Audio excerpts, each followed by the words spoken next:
gelgen düşmandan. Yaşlardın şarı Calalavut, gün sayın yaşarar. Calalavut senin günün, kesin vurgun göresin. Calalavut şarın bülbül.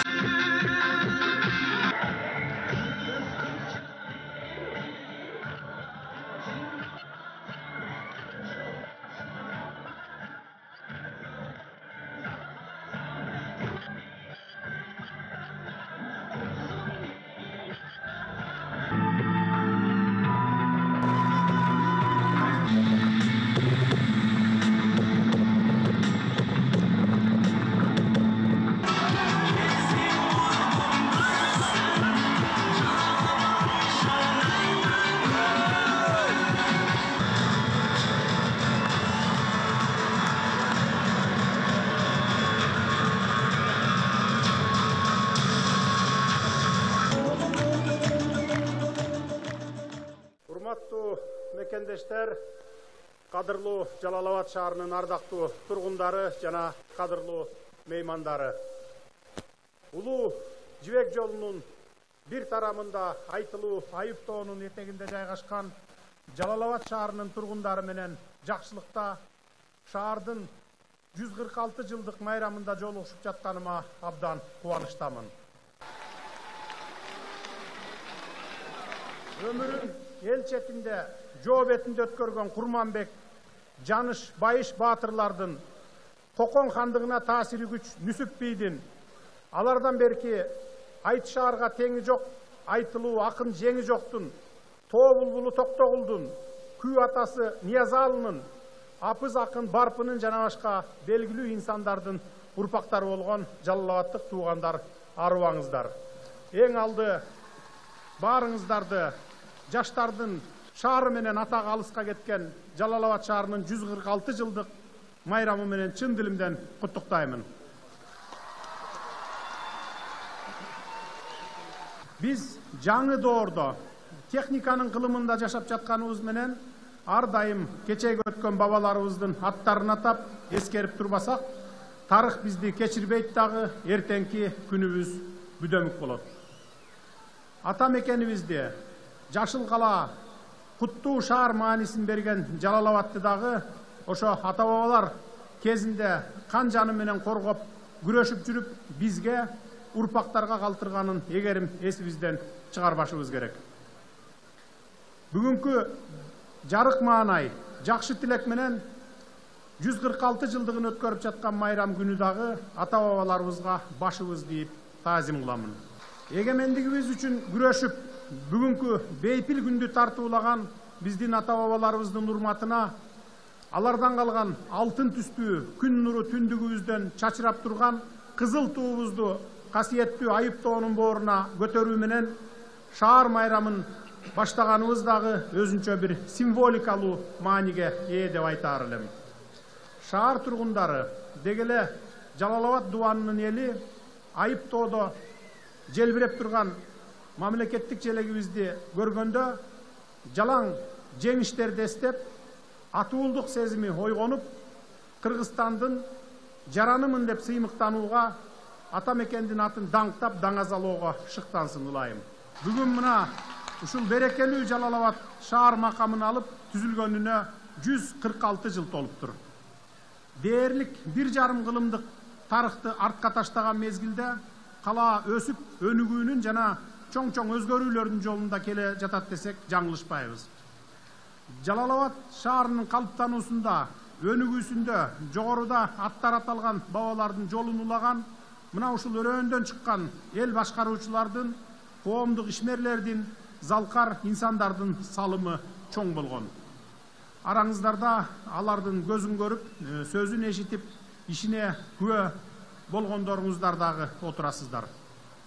Ошол эле Кара-Кыргыз автономдуу облусунун уюштуруучуларынын бири Жалал-Абад кантонунун башчысы Махмуд Ботпаев, Жалал-Абад кантонунда жер суу реформасын жүргүзүү боюнча комиссиянын төрагасы Төрөкул Айтматов, милициянын генералы Эргеш Алиев, Советтер Союзунун баатыры Тукубай Тайгараев, Жалал-Абад обком комсомолунун мурдагы катчысы Кубат Жуматаев, кара сөздүн жана поэзиянын чеберлери Темиркул Үмөталиев, Төлөгөн Касымбеков, Түмөнбай Байзаков, Жалал-Абад облусунун губернатору Бекмамат Осмонов, кыргыз эл баатырлары Абды Сүйөркулов, Дооронбек Садырбаевтер Жалал-Абадты даңазалаган улуу инсандар болгондугу элибиздин эсинде.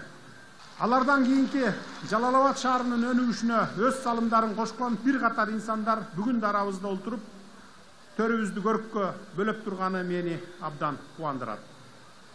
Урматтуу Жалал-Абад шаарынын тургундары, мамлекетибизде жүргүзүлүп жаткан реформалардын алкагында 2023 жылы Жалал-Абад шаарын Кыргызстандагы көрүнүктүү экономикалык борборуна айлантуу үчүн атайын пландын алкагында 2 миллиард сом акча каражаты бөлүнгөнүн буга чейин айттым эле. Бүгүн шаардыктардын ыңгайлуулугуна кам көрүү максатында бир топ социалдык курулуштар менен катар ири жумуштардын басымдуу бөлүгү дал ушул планыбыздын аркасында жасалып жатканына күбө болуудасыздар. Биздин максат шаар макамын алып жүргөн калктуу пункттарыбызды шаар деген атка татыктуу деңгээлге жеткирүү болуп саналат. Шаардын астанасын аттаганда эле бутубуз баскан жолдор көзгө урунат эмеспи? Андыктан жасалып жаткан иштердин эң эле көзгө көрүнүктүүсү калаанын борбордук көчөлөрүнүн оңдолуп түзөлүшүнө басым жасалды. Эми Жалал-Абад шаарынын тургундары дагы, шаарга келген коноктор дагы инфратүзүмдү жакшырган, тегиз, жарык жана кенен жолдордо жүрө башташты. Бүгүнкү шаар күнүнүн урматына шаар калкы үчүн белек кылып 50 даана жаңы автобус, аны менен катар облустук ички иштер башкармалыгына да атайын техникаларды тапшырдык. Бул да болсо сиздердин миңдеген шаар тургундарынын күнүмдүк керектөөсүн жеңилдетип, коомдук коопсуздукту камсыздоого кызмат кылат. Жүргүзүлүп жаткан бардык алгылыктуу өзгөрүүлөр Жалал-Абад шаарынын жаркын келечегине багытталат. Бул албетте шаар тургундарынын жайлуу жана коопсуз жашоосун камсыз кылуу менен катар кийинки муундардын бакубат турмушу жана өркүндөп өсүүсү үчүн да өтө маанилүү. Азыркы учурда Жалал-Абад шаар калкынын саны 3-4 эсеге өстү. Мындан улам шаардын аймагын кеңейтүү иштери дагы алдын ала ойлонушубуз керек. Мунун алкагында жакында эле элибизди арзан турак жай менен камсыз кылуу максатында мамлекеттик ипотекалык программа аркылуу калаада 639 батирден турган алгачкы ипотекалык көп кабаттуу үйлөрдүн курулушу башталды. Бул үйлөрдүн курулушу аяктаса, мамлекеттик кызматкерлер менен катар көп балалуу жалгыз бой энелер, ден соолугунан мүмкүнчүлүгү чектелген жарандарыбыз 4% менен, калган жарандар 8% менен үй алууга мүмкүнчүлүгү жаралат.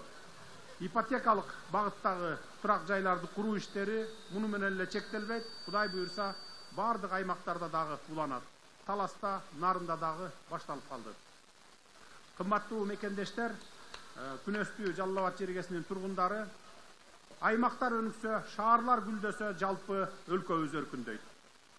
Калыкпаган эмгектин акыбети кайтып, Жалал-Абадтын көркүнө көрк кошулуп, күндөн күнгө жашарып, жашыл шаарга, заманбап калаага айланып бараткандыгына күбө болуунун өзү сыймык. Жалал-Абад шаарынын экинчи экономикалык борборго айлантуу аракетин колдогон ар бир шаар тургунуна ыраазычылык билдиремин. Тарыхы бай, табияты кооз шаарыбызда социалдык экономикалык жана маданий өзгөрүүлөр, алдыга умтулуулар арбый берсин.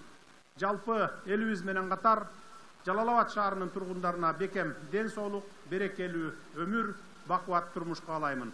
Шаар күнү майрамыңыздар кут болсун. Бар болуңуздар.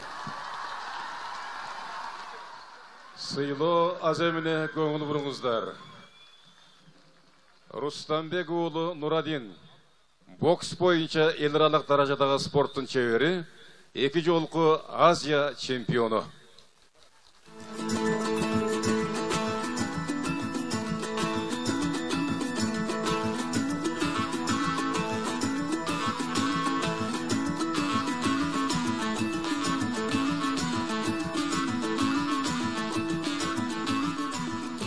Исмаилов Амантур Туратбекович, грек-рим күрөшү боюнча эл аралык даражадагы спорт чебери, дүйнө чемпионатынын коло медалынын жеңүүчүсү.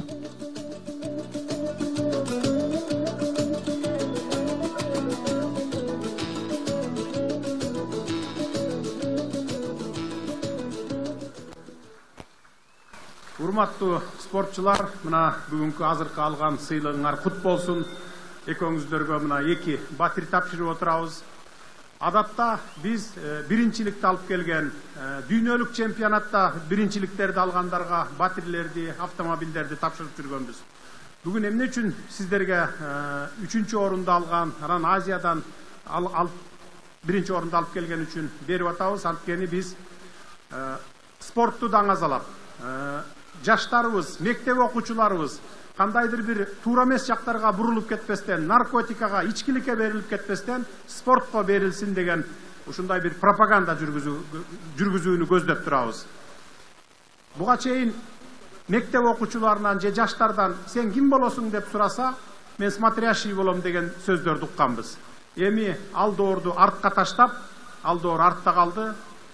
Мамлекетте сивилдүү өлкөлөрдөй болуп өнүгүп, ошо эң алдыңкы мамлекеттерге жеткенге алдыга карай бет алалы.